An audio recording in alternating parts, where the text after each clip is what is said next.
Hi, I'm Jason, and this is the Cultural Breakdown. So I woke up this morning to see that there was a trailer released for Ridley Scott's new movie Napoleon, which is set to come out in a few months. So I'm just going to do a quick reaction of this because I do like a lot of the Ridley Scott movies, especially his historical ones, but most of those were made back in the early 2000s. In the last decade or so, he's been kind of a hit or miss, had a few good movies, but nothing that's really blown me away. So I'm curious how this one turns out right now, but we'll just have to wait and see.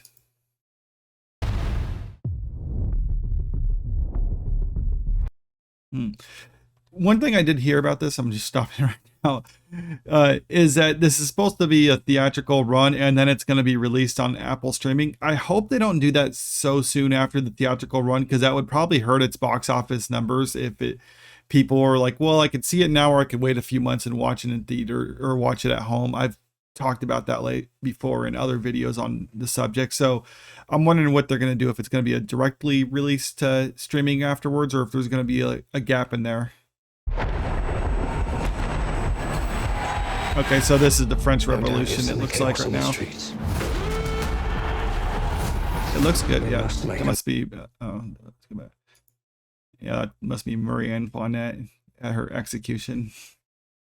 We must make an example, or France will fall.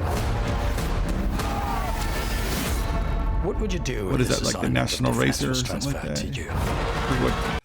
Fun fact, last time the guillotine was used in France for an execution was like back in the 70s. In fact, Christopher Lee was actually present during that because he happened to be in Paris at the time.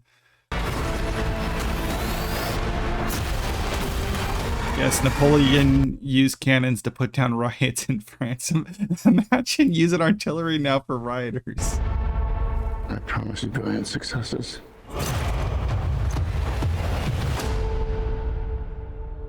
Everyone. Yeah. Yeah, all these great movies he's done, they'll leave out some things. I think The Martian was probably the last good thing he did.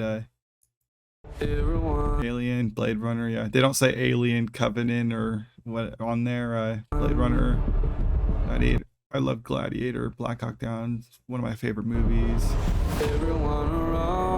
Yet they don't put The Last Duel on there, or Exodus, Gods and Kings. Leave those off of that list right there. Like I said, like a lot of those are from the early 2000s. What is this costume you have on? This is my uniform.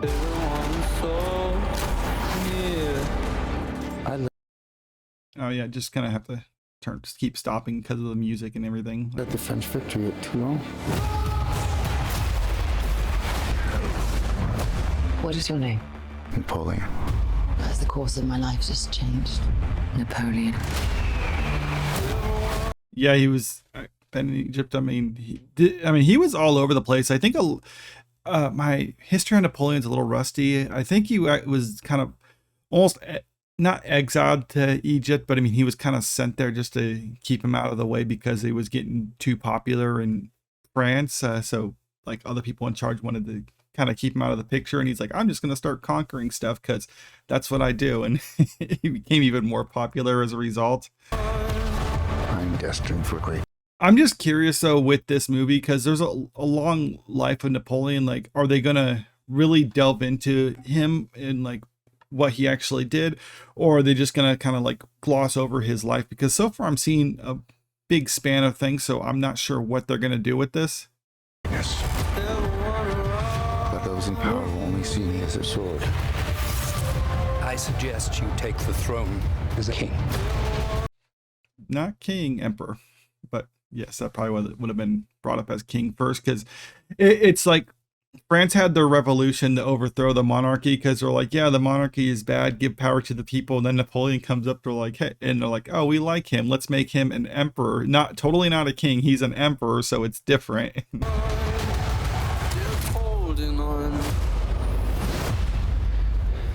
Shall we vote?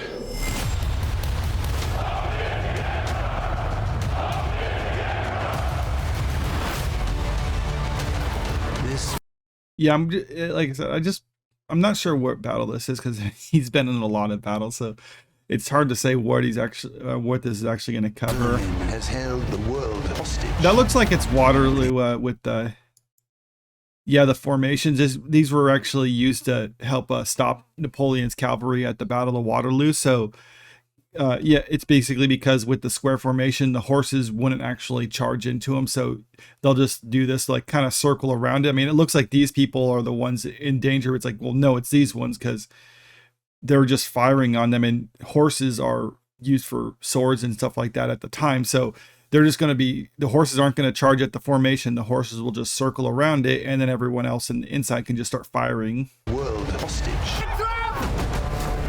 I'm the first to admit when I make a mistake.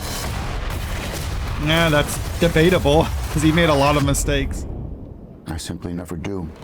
That's not true at all, but Napoleon probably would have thought that he's never made many mistakes. But so far, I mean, the trailer looks good. Like I said, my biggest worry is that this does gloss over a long time frame. So, I mean, it's like several decades that this covers. So I'm not sure if they're really able to focus on it or if they're just going to kind of gloss over certain elements and just like hone in on more of the key details, like kind of almost like flashbacks, like montage type things of like past things he's done, but like it's focusing on like towards the end of his career or like the middle of it. I don't know what they're going to do with this.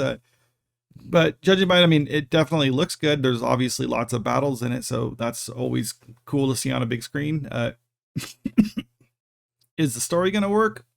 It's hard to say. Like I said, I like a lot of the Ridley Scott movies, his historical ones, but like I pointed out, the ones that they noted in here are ones from like around over 10 years ago. So it's hard to see if he still has it or not. And he's also being occupied with Gladiator 2, which is in production right now. So who's to say whether this is actually going to be good, but it comes out in a few months. So I'm curious about what the early reviews are saying about this, because it does look like it'd be interesting, and Joaquin Phoenix always knocks it out of the park with whatever role he's in. So I think no matter what, he'll do a good job in this. It's just a matter of whether the story actually holds up. But let me know what you think about this in the comments. Is this something that you want to see?